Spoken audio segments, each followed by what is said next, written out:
चलिए दोस्तों, जानते हैं देश दुनिया की 50 बड़ी खबरों को मात्र 10 मिनट में। लेकिन इससे पहले अगर आपने मेरे चैनल को सब्सक्राइब नहीं किया है तो सब्सक्राइब कर ले। यूएन से जुड़ी ब्रिटिश एनजीओ ऑक्सफैम इंटरनेशनल ने भारतीय आरक्षण व्यवस्था की तारीफ की है। ऑक्सफैम ने सोमवार को अपनी सालाना असमानता रिपोर्ट जारी की। इसे स्विट्जरलैंड के दावोस शहर में हुई वर्ल्ड इकोनॉमिक फोरम (WEF) की बैठक के पहले दिन पेश किया गया। इस रिपोर्ट में कहा गया है कि भारत की आरक्षण व्यवस्था इस बात का मजबूत उदाहरण है कि कैसे आम लोगों को राजनीतिक रूप से मजबूत बनाया जा सकता है।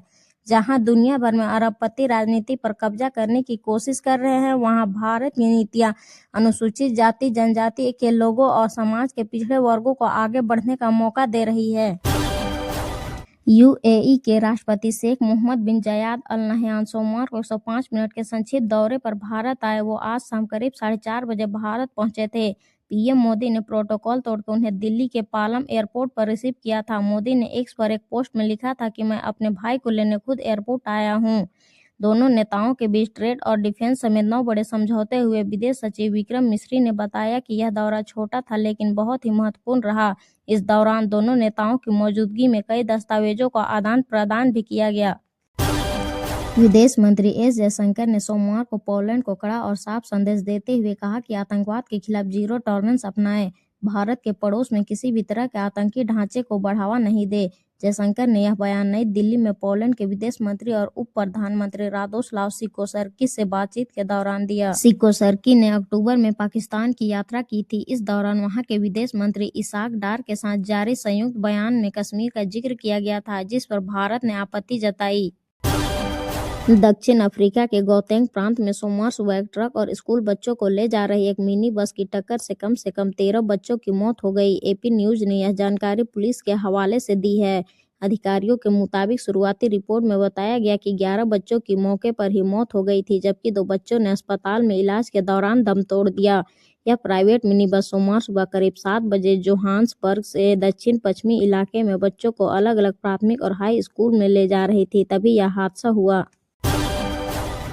अमेरिकी राष्ट्रपति डोनाल्ड ट्रंप की ग्रीनलैंड पर कब्जे की धमकियों के बीच यूरोप की सैन्य एकजुटता अब मजाक का विषय बनती दिख रही है। ग्रीनलैंड की सुरक्षा के नाम पर ब्रिटेन ने सिर्फ 1 सैनिक भेजा है, जबकि 7 यूरोपीय देशों के करीब 40 सैनिक राजधानी नुआक पहुंचे हैं। राइटर्स की रिपोर्ट के मुताबिक Denmark, Norway, Finland, Sweden, Germany, France, Netherlands और ब्रिटेन जैसे नाटो देशों ने मिलकर ऑपरेशन आर्कटिक एंडोरेंस के नाम से जॉइंट मिलिट्री ऑपरेशन शुरू किया है। ये सैनिक इसी में शामिल होने पहुंचे हैं। मुंबई के जुहू इलाके में मुक्तेश्वर रोड के पास सोमवार रात करीब 8:30 बजे एक बड़ा सड़क हादसा हुआ, जिसमें अक्षय कुमार के काफिले की एक गाड़ी ने ऑटो रिक्शा को टक्कर मार दी। टक्कर इतनी तेज थी कि ऑटो चालक और उसमें सवार एक यात्री गंभीर रूप से घायल हो गए। दोनों घायलों को तुरंत पास के अस्पताल में इलाज के लिए भर्ती कराया गया। भाजपा के कार्यकारी अध्यक्ष नितिन नबीन अब पार्टी के 12वें राष्ट्रीय अध्यक्ष होंगे। सोमवार को दिल्ली में पार्टी हेडक्वार्टर में चुनाव प्रक्रिया पूरी हुई। 45 साल के नबीन पार्टी के सबसे युवा राष्ट्रीय अध्यक्ष भी है। उनसे पहले अमित शाह 49 साल की उम्र में पार्टी के नेशनल प्रेसिडेंट चुने गए थे। इधर मंगलवार को नितिन नबीन के भाजपा अध्यक्ष चुने जाने का आधिकारिक ऐलान किया जाएगा। इससे पहले नितिन नबीन दिल्ली में भगवान वाल्मीकि मंदिर, गुरुद्वारा, बंगला साहिब और झंडेवालान मंदिर गए। वे आज पीएम मोदी से भी मिल सकते हैं।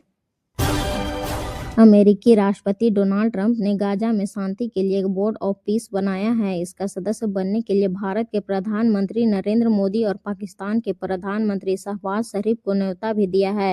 न्यूयॉर्क टाइम्स की एक रिपोर्ट के मुताबिक इस बोर्ड की अस्थायी सदस्यता के लिए देशों को $1 अरब यानी करीब 9,000 करोड़ रुपए तक खर्च करने पड़ेंगे। पीएम मोदी ने अभी तक इस बोर्ड में शामिल होने की पुष्टि नहीं की है। ग्रीनलैंड पर कब्जे को लेकर अमेरिका और डेनमार्क के बीच विवाद बढ़ता जा रहा है। अमेरिका ने north American aerospace defence command का एक सैन्य विमान ग्रीनलैंड भेजा है। यह विमान जल्द ही पिट्टूफिक स्पेस बेस पहुंचेगा। नोराट ने सोशल मीडिया प्लेटफॉर्म एक्स पर कहा कि यह तैनाती पहले से तय सैन्य गतिविधियों के तहत की जा रही है। कमांड ने साफ किया कि इस पूरी प्रक्रिया की जानकारी डेनमार्क और ग्रीनलैंड को दी गई है। ट्रंप की ग्रीनलैंड पर कब्जे की धमकी के बीच डेनमार्क ने भी ग्रीनलैंड में अतिरिक्त सैनिक तैनात किए हैं। फाइनेंशियल टाइम्स की रिपोर्ट के मुताबिक सोमवार को कई विमान डेनमार्क के सैनिकों और सैन्य उपकरणों को लेकर ग्रीनलैंड पहुंचेंगे। ईरान में जारी विरोध प्रदर्शनों को लेकर पुलिस ने सख्त चेतावनी दी है। सोमवार को देश के राष्ट्रीय पुलिस प्रमुख अहमद रेजा रादान ने कहा है कि जिन लोगों ने दंगों में हिस्सा लिया है वे 72 घंटे के भीतर सरेंडर कर दे। ऐसा नहीं करने पर उनके खिलाफ कानून की पूरी ताकत के साथ कार्रवाई की जाएगी। यह जानकारी समाचार एजेंसी AFP ने दी है।